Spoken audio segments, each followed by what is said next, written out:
era for medical cannabis in Denmark as government announces plans for permanent legal framework.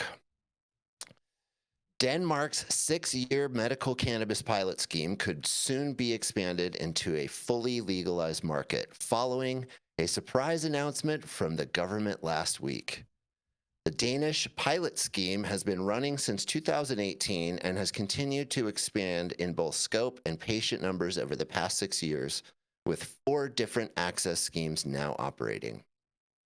Following the publication of a comprehensive analysis of these programs, Minister of the Interior of Health, Sophie Lode, last week met with the parties behind the trial scheme to discuss plans to make the scheme permanent. Danish medical cannabis oil producer Stigma tells Business of Cannabis that while the structure of the new framework is not yet clear, it's likely to see a significant expansion in the market. It is going to grow the market. Medicinal products are primarily prescribed by specialists, while the pilot program allows medical cannabis to be prescribed by general practitioners. So there's a larger pool of prescribers out there. I think we will see an increase in treatment. Its CEO Thomas, the fun Danish or Denmark name, Skovland Schnegelsberg said. So what happened? Last week, Ms. Lode announced for the first time that the government planned to extend the pilot scheme permanently. In a press release, the minister said that 1,800 patients had accessed the various schemes over the last 3 years, collectively redeeming around 20,000 prescriptions. This number has been steadily increasing, with prescription numbers now at their highest level since the start of the trial. And while various side effects have been closely monitored and reported by the health agency, no new knowledge has emerged that treatment with medical cannabis has negative patient safety consequences.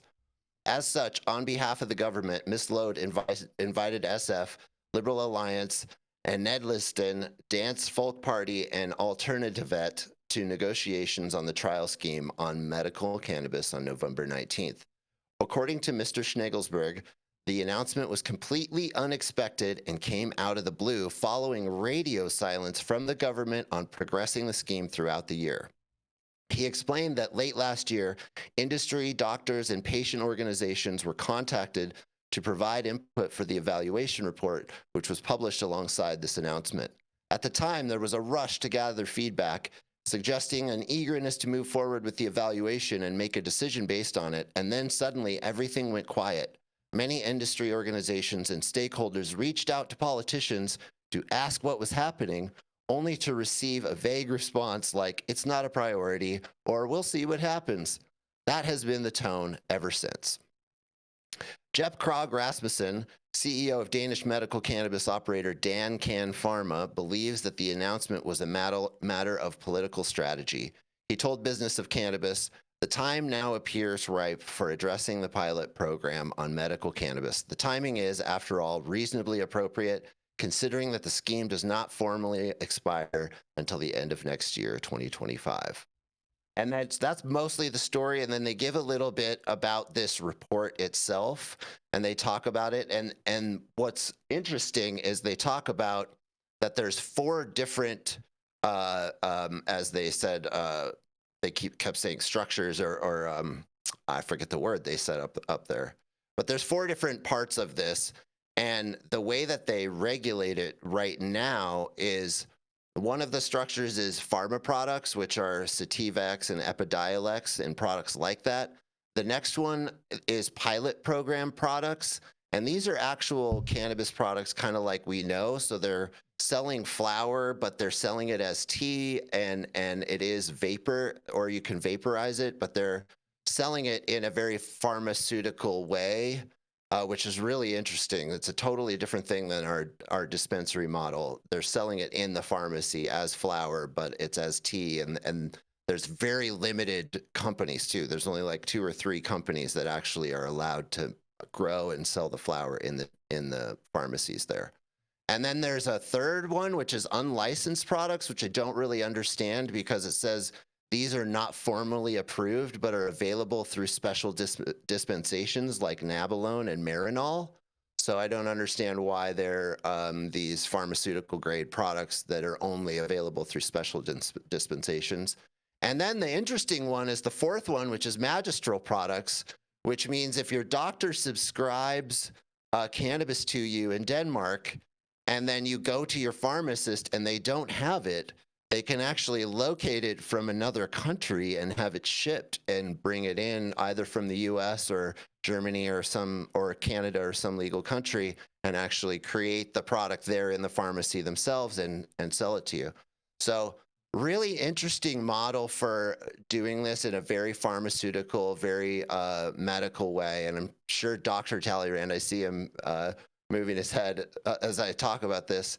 I did not know anything about this structure. It seems like a very medical, pharmaceutical way to approach cannabis. It's interesting to say the least. Definitely incredibly different from America's structure of medical cannabis with the dispensaries. And I think also a picture of a model of how maybe the Schedule III sort of industry could or would work. And that's the whole story. I'm Jesse Barney with High at 9 News. And I especially can't wait to hear what Dr. Talleyrand has to say about this. I'm sure you probably know more than I do. So there you go. Oh, he's muted.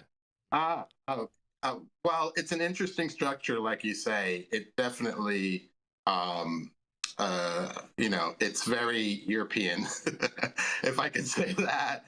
Germany had something similar, and Germany does classify their flowers as type 1, type 2, type 3.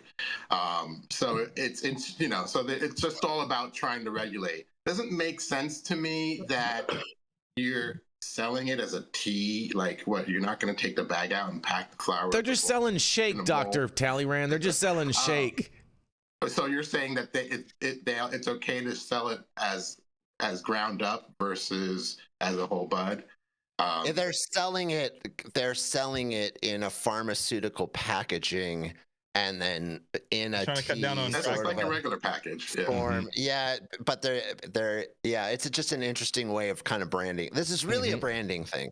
It comes down to the way you think about it and framing it as tea and something that you can use, which you could. I mean, I actually haven't really thought about just taking flower and making tea with it. It's so obvious. Oh, but, yeah, like here in the U.S., you're not. I mean, in California, Newsom says you're not allowed to sell smokable hemp.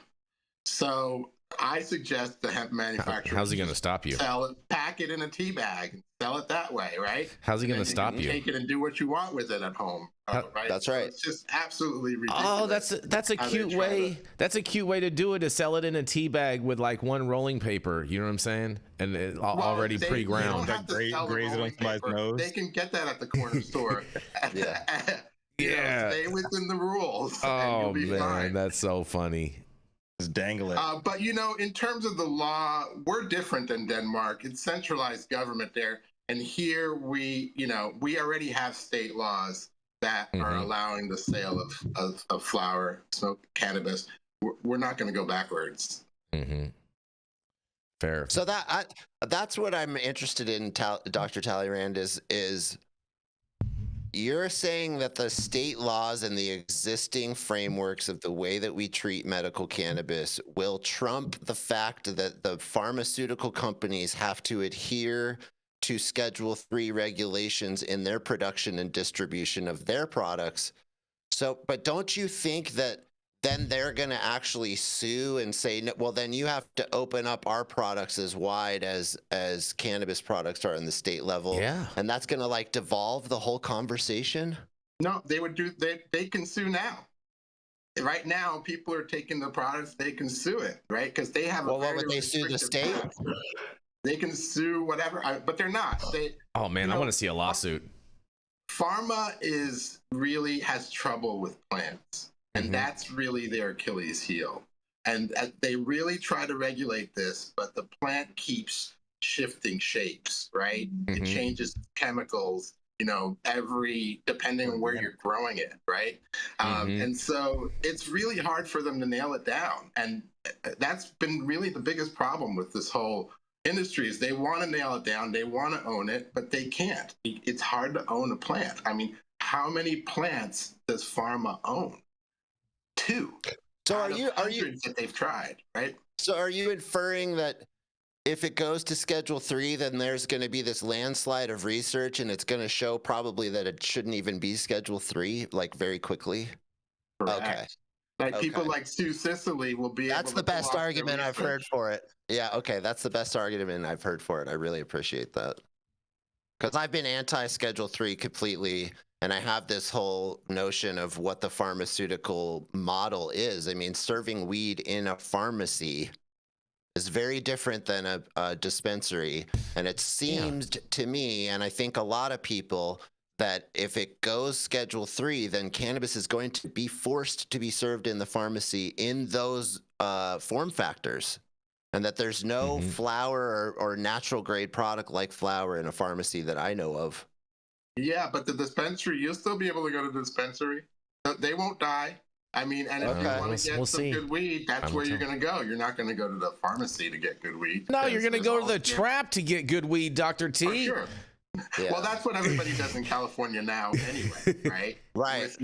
With your Schedule 1 restrictions and the well, it's really mostly due to the overtaxation. So you're saying essentially it plays out the same way. The trap stays alive. In fact, it probably grows because of Schedule 3, It'll grow. But at least we get the research. And then that landslide of research will create massive change. Okay. I love it. I love it. I'm actually on board. You just single-handedly changed my mind. Hey, you know. Awesome. Look, you didn't change my mind yet, but you know what I'm saying?